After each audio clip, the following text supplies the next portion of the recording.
m'appelle Ulysse Blot, je suis ingénieur en bioressources, particulièrement tout ce qui est en relation avec la gestion écologique des eaux, donc l'eau de pluie, les eaux usées, comment utiliser les plantes, les micro-organismes, les champignons, les écosystèmes d'une manière générale pour gérer l'eau de pluie, gérer les eaux usées, purifier tout ça et faire en sorte que le cycle de l'eau dans la ville et dans le bâtiment particulièrement soit intégré et qu'il y ait le moins possible de déchets en termes d'eau.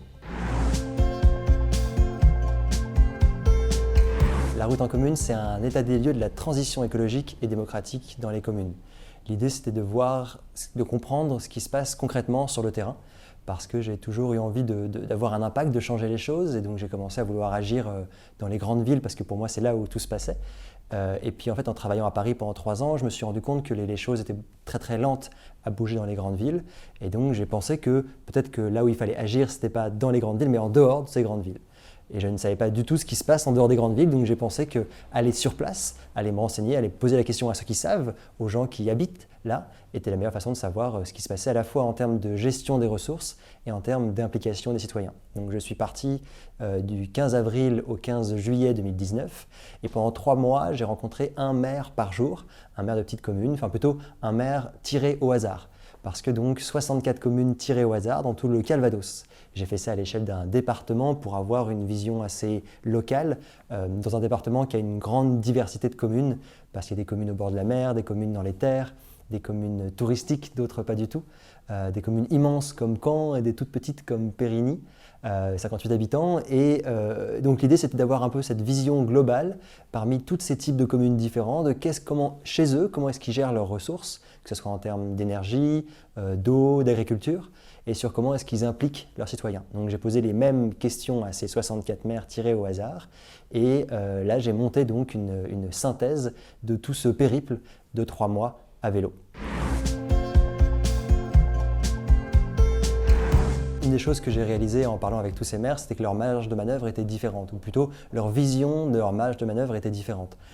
Chacun avait leur blocage, mais tout le monde avait des blocages différents. Et donc c'est comme ça que je me suis rendu compte que en fait, la limite, elle est là où on se la met. Dans le sens où en fait, chacun peut faire, le maire a énormément de pouvoir, mais il n'a que le pouvoir qu'il s'autorise à avoir, puisque certains, par exemple, au niveau de la transmission des compétences de la commune à l'intercommunalité, beaucoup de maires voient ça comme une fatalité, quelque chose qu'ils ne peuvent pas empêcher. Mais il y a un maire, par exemple, qui m'a raconté l'histoire de comment est-ce qu'il s'était opposé à la transmission d'une de ses compétences à l'interco. Et comment, avec les habitants, ils se sont battus pour que ce ne soit pas le cas, et pour garder cette compétence au niveau communal, et que ça a marché. Donc voilà, pour lui, la transmission n'était pas une fatalité. Pour d'autres, il y a plein d'autres exemples où en fait on se rend compte que les maires ont le pouvoir, ça ne marche pas toujours, mais qu'ils ont le pouvoir avec les habitants de faire des choses qui sembleraient fous à d'autres maires. Une des choses que j'ai réalisées, c'est qu'en termes de relations extérieures, donc que la commune entretient avec le département, la région, l'État et même l'Europe, sont basées sur l'argent. Il est uniquement question de financement. Donc si on arrive à se séparer de ce problème-là de l'argent, l'indépendance de la commune est grande et plus grande qu'on peut l'imaginer. Alors certes, on a tous besoin d'argent pour agir, mais ces relations-là sont surtout en termes d'argent, et donc elles sont un blocage si on a besoin d'argent. Les maires sentent leur responsabilité dans la gestion de la commune, puisque mes questions n'étaient pas, je cherchais à avoir des questions très très précises comme comment vous gérez votre eau, comment vous gérez votre énergie, plutôt que de leur poser la question très globale de comment vous vivez la transition écologique. Parce qu'en fait, très peu de maires s'intéressent à la transition écologique et encore moins à la transition démocratique. Ce qui les intéresse, c'est concrètement comment ça se traduit sur leur terrain. C'est pour ça que les réponses que j'ai obtenues étaient surtout sur oui, effectivement, ils ont un rôle clé, ne serait-ce que de gestionnaire de leur commune, sur voilà, tout ce qui est eau, énergie, agriculture. Mais très souvent, ils estiment que les compétences leur échappent, qu'ils ont de moins en moins de pouvoir, ce qui est le cas, et il y a de moins en moins de pouvoir entre les mains des maires et de manière générale entre les mains du conseil municipal.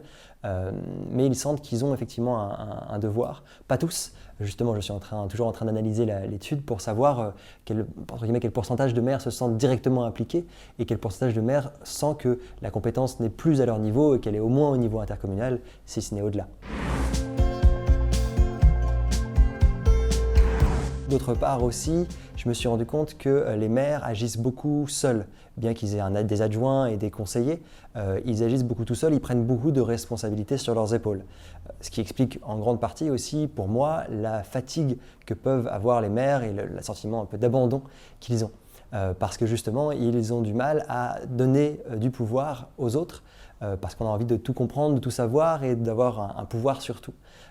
Certains maires m'ont parlé de leur travail qu'ils ont avec leur conseil municipal, de rendre du pouvoir à tous les conseillers, à tous les adjoints, sans parler des habitants, mais juste déjà le conseil municipal, comment faire en sorte que chaque conseiller ait un rôle en tant que tel pour qu'il s'implique. Une des choses que je me suis rendu compte, donc, c'était que les gens n'ont pas forcément conscience de leur pouvoir d'agir, aussi bien au niveau extrêmement local qu'au niveau de leur commune, qu'au niveau du département, de la région, et qu'en reprenant le pouvoir sur ne serait-ce que la commune, ce qui est un peu ce que propose le municipalisme, il y avait un potentiel d'agir et de comprendre son réel pouvoir.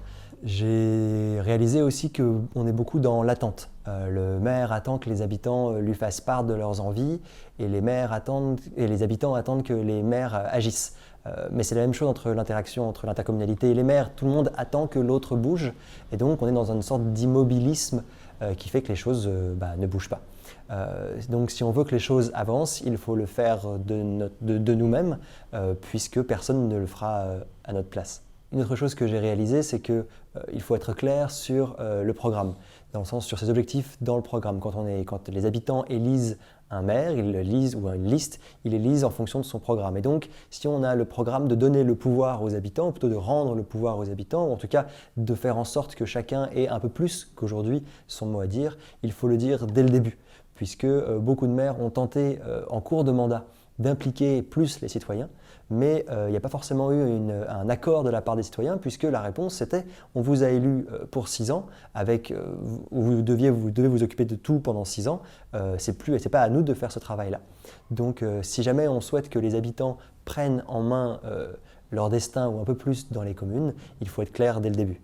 Ce que j'ai réalisé en discutant avec tous ces maires et puis aussi avec les habitants, puisqu'en fait j'ai dormi chez les habitants tous les soirs, des habitants que je ne connaissais pas sur le chemin, qui m'ont hébergé gentiment chaque soir de mon périple. En rencontrant donc ces habitants et ces maires, je me suis rendu compte que les choses allaient être très très lentes à bouger. Et donc les choses prennent du temps. Et on est encore loin d'une prise de conscience globale sur l'importance de prendre les choses en main pour que les choses avancent.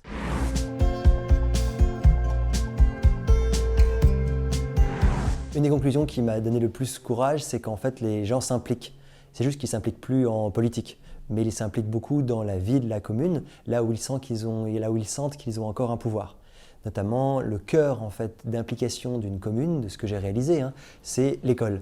Puisqu'autour de l'école, les associations de parents d'élèves, par exemple, ont un réel pouvoir sur ce qui se passe dans l'école. Et donc, la vie d'une commune s'organise, plutôt la vie associative s'organise beaucoup souvent autour d'une école. Et donc, j'ai beaucoup apprécié de voir le fait que l'implication des habitants n'a pas disparu. Elle a juste disparu de la surface politique, mais elle existe partout autre part.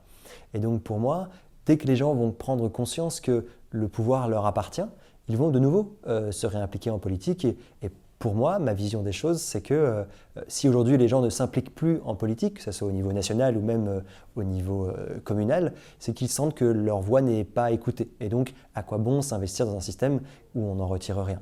Donc cet exemple de l'école et de l'implication des habitants autour de l'école m'a conforté dans mon image que les choses sont possibles et que les gens peuvent s'impliquer en politique.